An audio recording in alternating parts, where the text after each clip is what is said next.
Baik, Assalamualaikum warahmatullahi wabarakatuh. Waalaikumsalam warahmatullahi wabarakatuh, Bu. Waalaikumsalam, Bu. Sebelum kita mulai pelajaran, sebaiknya kita baca doa terlebih dahulu. Ketua kelas, mohon disiapkan teman-temannya. Oke, baik. Sebelum pembelajaran kita dimulai pada pagi hari ini, langkah baiknya kita membaca doa terlebih dahulu. Doa dimulai.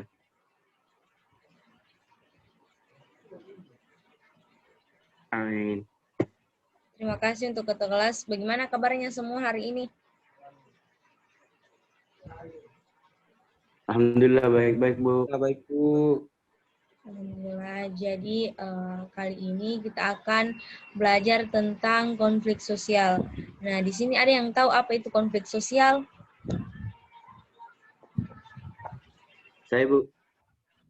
Iya, silahkan.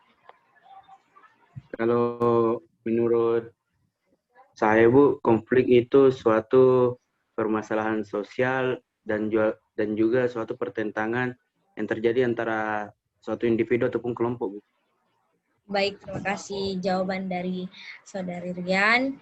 Jadi sebelumnya di sini saya akan menjelaskan apa itu konflik sosial. Nah, konflik sosial ini berasal dari kata kerja Latin yang berarti saling memukul. Nah, secara sosiologis, konflik diartikan sebagai suatu proses sosial antara dua orang atau lebih, bisa juga per kelompok, di mana salah satu pihak pengusaha menyingkirkan pihak yang lainnya atau menghancurkan untuk tidak membuatnya tidak berdaya. Nah, konflik dalam Kamus Besar Bahasa Indonesia pada tahun 2002 diartikan sebagai percekcokan, perselisihan, dan pertentangan. Nah, di sini kita akan bahas tentang definisi konflik sosial sebagai suatu interaksi antara orang-orang atau kelompok yang saling bergantungan, merasakan adanya tujuan yang saling bertentangan dan saling mengganggu satu sama lain dalam mencapai tujuan itu.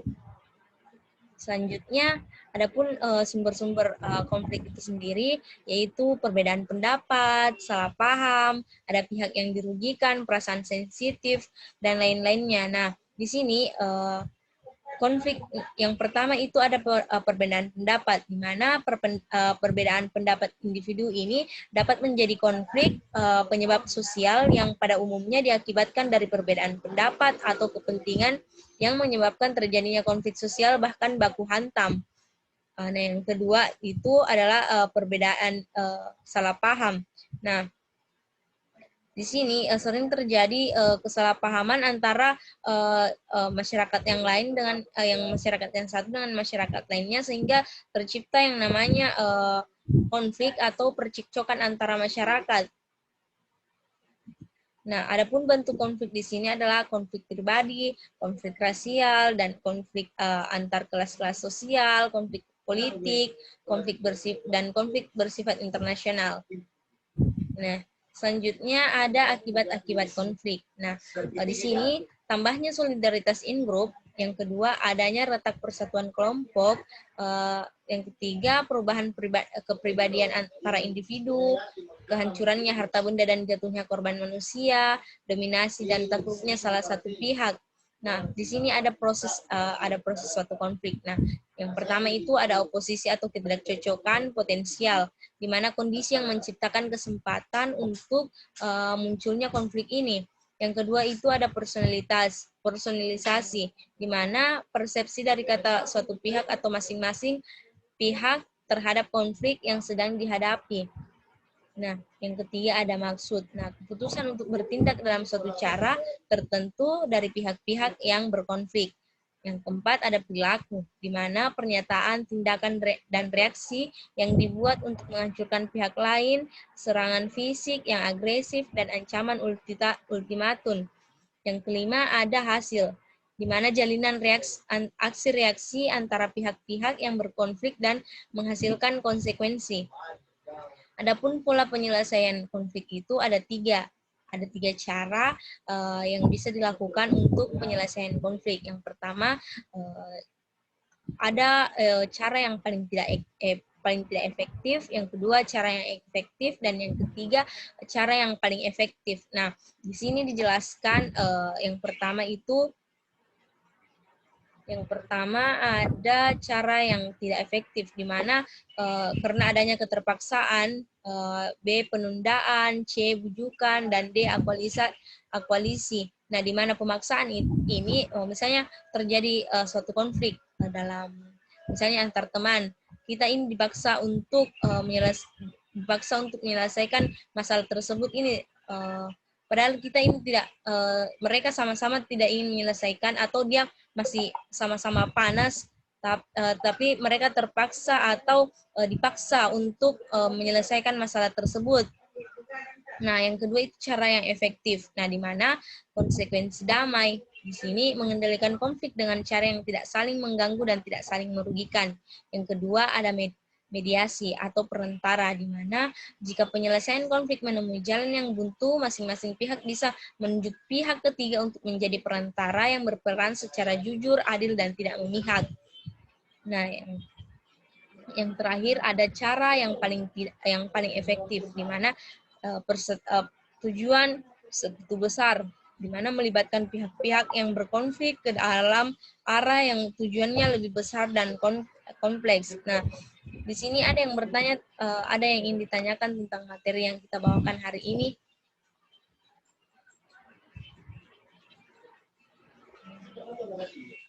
Halo. Saya, Bu. Ya, silahkan. Kalau bisa bertanya, Bu. Iya. Kalau bisa tahu, Bu, di sekitar lingkungan Ibu, konflik apa yang biasa terjadi, Bu? Baik, bagus sekali pertanyaannya. Jadi sekarang itu konflik-konflik yang sedang terjadi di lingkungan sekitar saya itu seperti tawuran antar desa.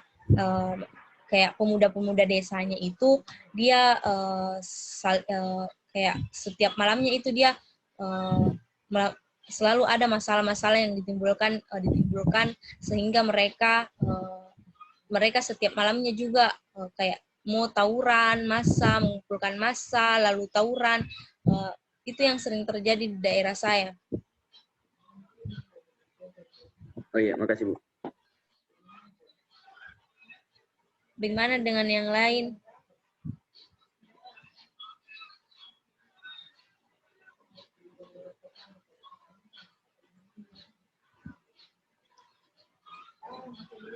Tidak ada, Bu.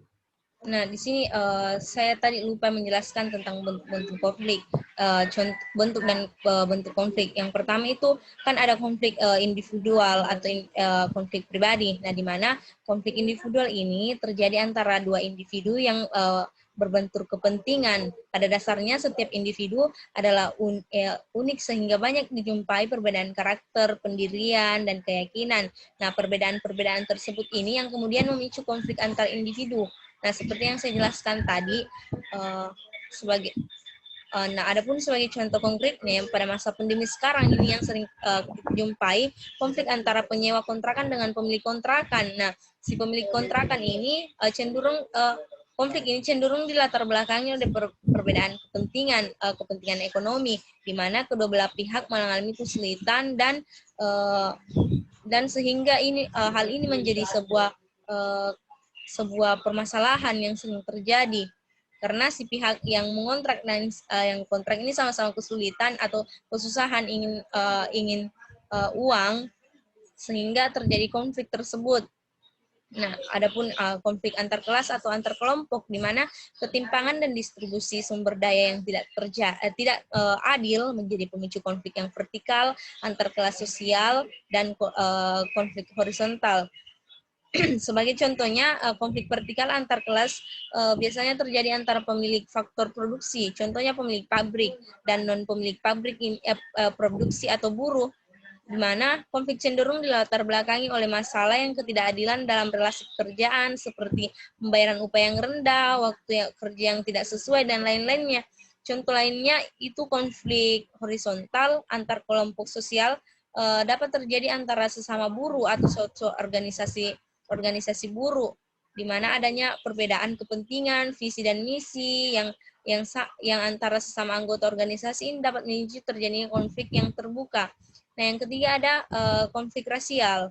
Konflik rasial juga tergolong sebagai konflik horizontal. Dalam hal ini, konflik rasial ini bukan pemicu dari perbedaan fisik, melainkan karena faktor ekonomi, politik, dan sosial. Faktor utama pemicu konflik rasial ini adalah kesenjangan sosial ekonomi. Misalnya sebagai contohnya, konflik yang terjadi antar suku Dayak dan suku Madura pada dasarnya dibelakangi oleh adanya penguasaan sumber daya ekonomi yang dilakukan oleh kelompok suku Madura terhadap kelompok suku Dayak. Dan yang keempat itu ada konflik politik, di mana konflik politik berkaitan dengan adanya perebutan kekuasaan dan ketimpangan relasi kekuasaan. Secara lebih spesifiknya ini, konflik politik ini merupakan pertentangan antara individu atau kelompok dalam rangka perebutan kekuasaan, di mana konflik politik ini terlihat jelas pada masa kampanye, pemilihan umum. Suatu partai politik akan cenderung berkonflik dengan partai yang lainnya dianggap berseberangan dalam hal tujuan dan kepentingan. Nah, ini sering terjadi, misal terjadi pada 2 tahun yang lalu, terjadi di desa dekat kampung saya. Pada saat itu pemilihan kepala desa. Nah, di sana terjadi konflik. Desa yang satu ini dan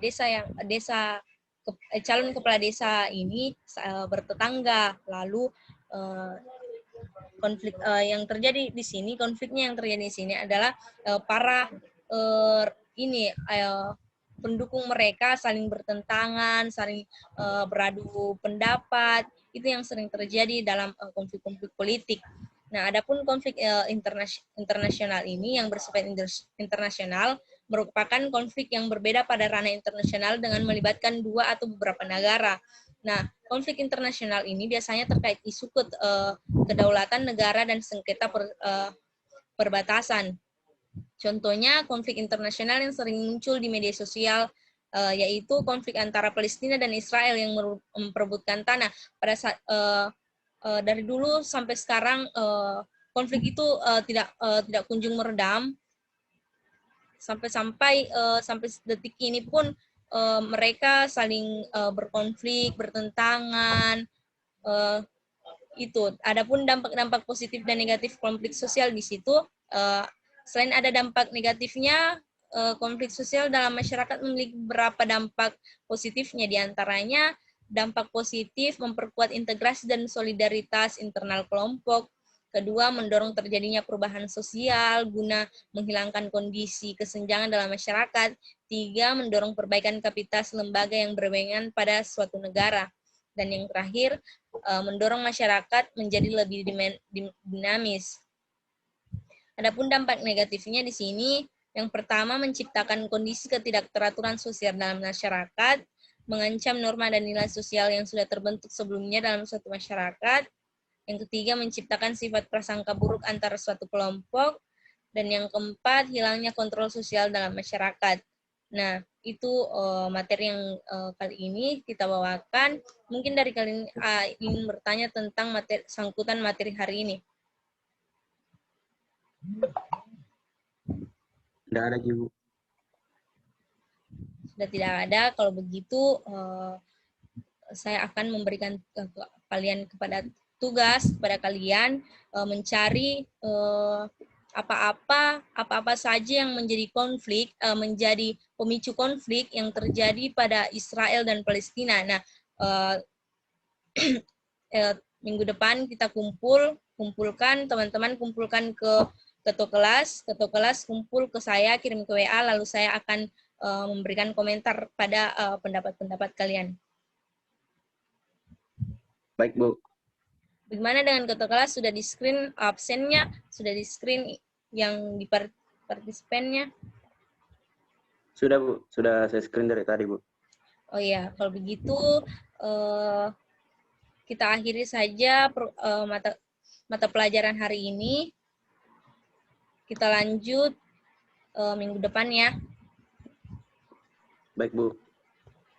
Kalau begitu, ketua kelas silahkan siapkan terlebih dahulu sebelum pelajaran kita berakhir hari ini. Oke, baik. Kita berada di penghujung materi pembelajaran kita pada hari ini. Terima kasih Bu atas penjelasannya dan semoga sehat-sehat Bu, sehat-sehat selalu. Terima kasih Bu. Terima kasih. Assalamualaikum warahmatullahi wabarakatuh. Waalaikumsalam warahmatullahi wabarakatuh. Hade. Waalaikumsalam.